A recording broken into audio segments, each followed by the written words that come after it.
Turns out there are somewhere around an infinite number of tiny denominations, and some of them are really wacky. Today we're going to take a look at a couple of the weirdest, most unusual little denominations I can find, and I'll try to give the best rundown I can. Oh, and stay tuned, because I'm saving the weirdest for last. The Message, or the Branhamians, are an odd group based after the teachings and ministry of William M. Branham, who they believe to have been the last prophet and the returning Elijah that was prophesied in the Old Testament. Throughout his career, he was known for his charismatic preaching and his supposed miracle working. Doctrinally, they are based on oneness Pentecostalism, complete with his rejection of the Trinity and embrace of spiritual or charismatic gifts. Beyond that, they have a couple dogmas that are just a little strange. For instance, their stance on the serpent's seed. They believe that the devil seduced Eve, and eating the fruit is an allegory for them doing, you know. She then showed Adam this, resulting in her being duly pregnant with twins. One Cain, whose father was Satan, and one Abel, whose father was Adam.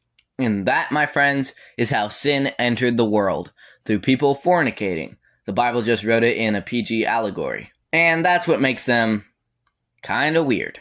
The Church of God with Signs Following, founded by George Went Hensley in the early 20th century, is of more or less normal Pentecostal denomination, but with a specific emphasis on signs of faith. They take this from Mark 16, 17 through 18. And these signs shall follow them that believe. In my name shall they cast out devils. They shall speak with new tongues. They shall take up serpents, and if they drink any deadly thing, it shall not hurt them. According to them, in order to show for sure that you believe, you should handle snakes and drink poison, essentially proving that God is protecting you from harm. And, you know, a couple of them have died or been hospitalized, but that's just weeding out the unbelievers, right? The Shakers are a sect based in Christianity founded by Ann Lee in 1747, a self-proclaimed prophet who announced a strange new way of life to be practiced by the faithful. They believe that God had two sides to him, a male and a female side. They believe that Jesus was the human manifestation of the male side of God, and Mother Ann Lee was the female side. As a result, they were extremely egalitarian and taught complete equality among the genders and races. The Shakers taught that people should live in sexually segregated communes. Believing that the original sin of Adam was sex, they are strictly celibate and do not allow any sexual activity, married or not. They would, however, often take in orphans and foundlings as their way of propagating. They take their name from their ecstatic ways of worship, which are extremely informal and involve dancing, loud singing, and, of course, quite a bit of shaking. There's also, only two of them left, I believe. The Palmarians are an extremely interesting group that split off from the Catholic Church after the Second Vatican Council, believing that the changes it wrought could not have truly been approved by an actual valid church.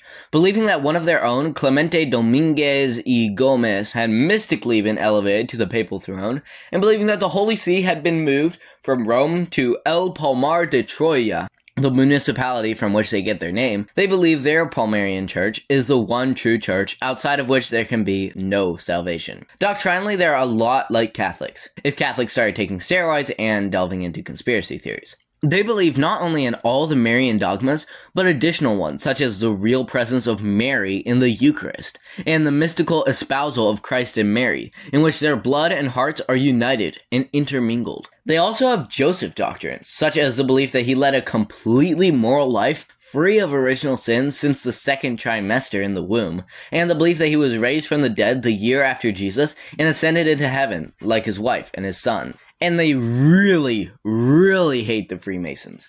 They hold to the stance that the Freemasons created communism and capitalism and all liberalism in the world.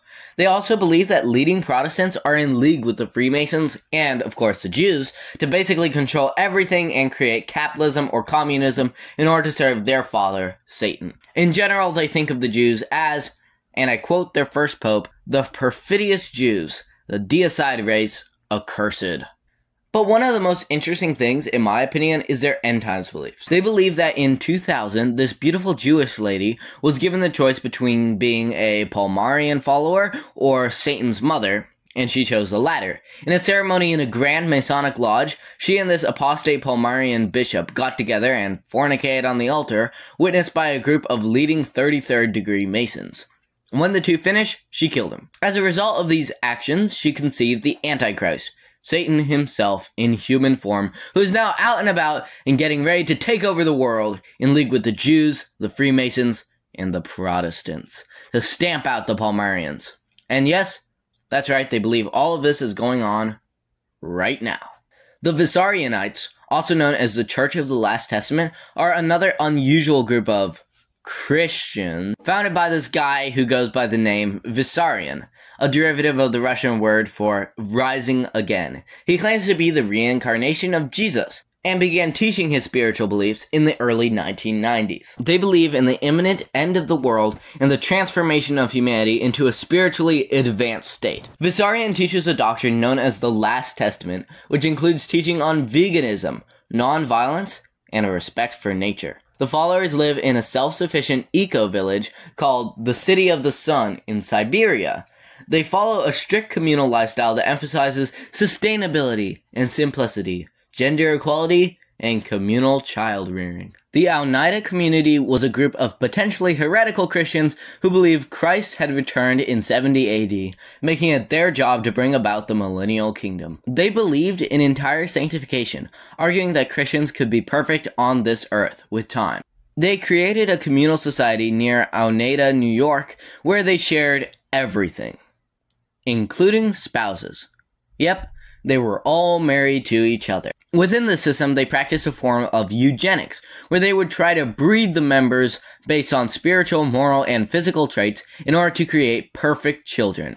Once these children were weaned, around the age of 1, they were sent to the children's wing, where they were raised communally. They also had this whole thing where they would constructively criticize each other in the public meeting, which, I guess is cool. I don't know. But they dissolved in 1881 and became a silverware company, Oneida Limited. I'm still unclear on how that happened. The Mariavite Church is a group that split off from Catholicism, taking their name from the intense devotion to Maria Vita, or the life of Mary. They were founded by Maria Francisca Kozlowska, or something like that, a Catholic nun who proclaimed that she was receiving visions from God, telling her to start a group devoted especially to living in imitation of the simplicity and purity of Mary's life.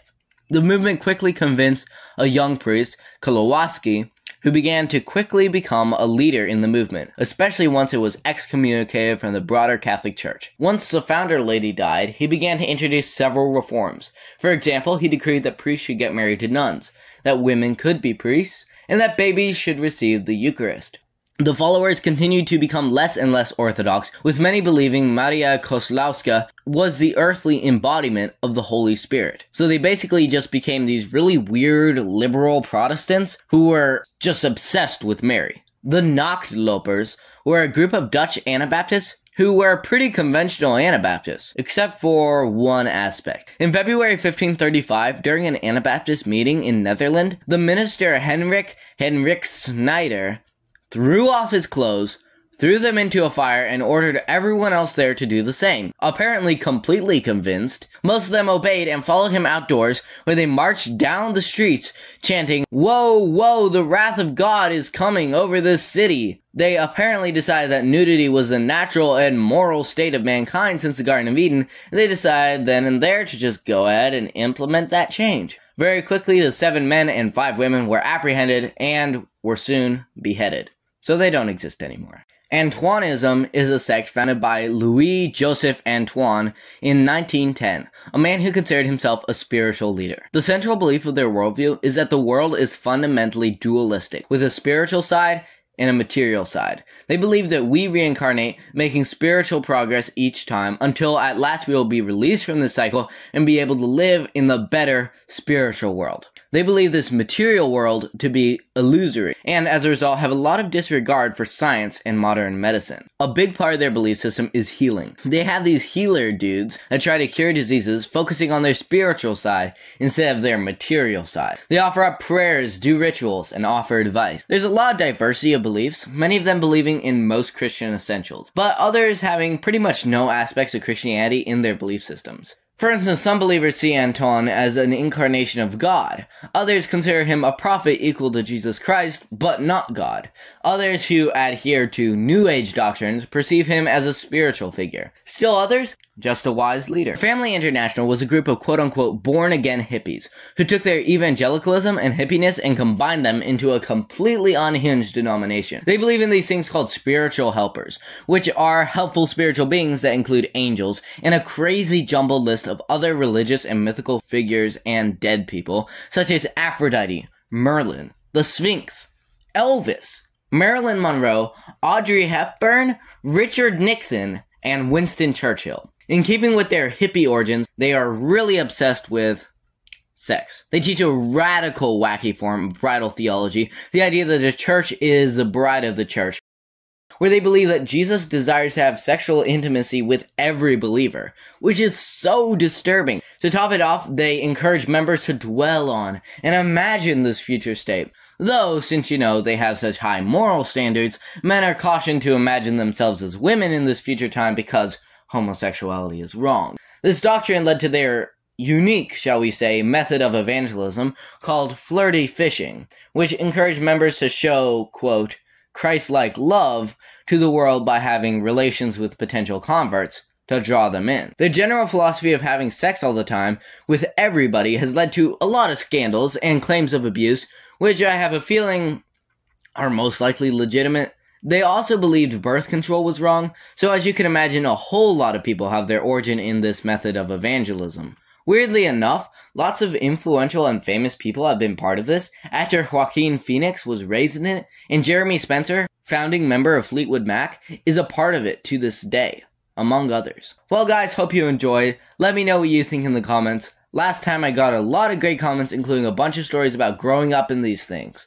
Please feel free to chip in ideas. Lots of these I discovered only because viewers like you told me I should look into them.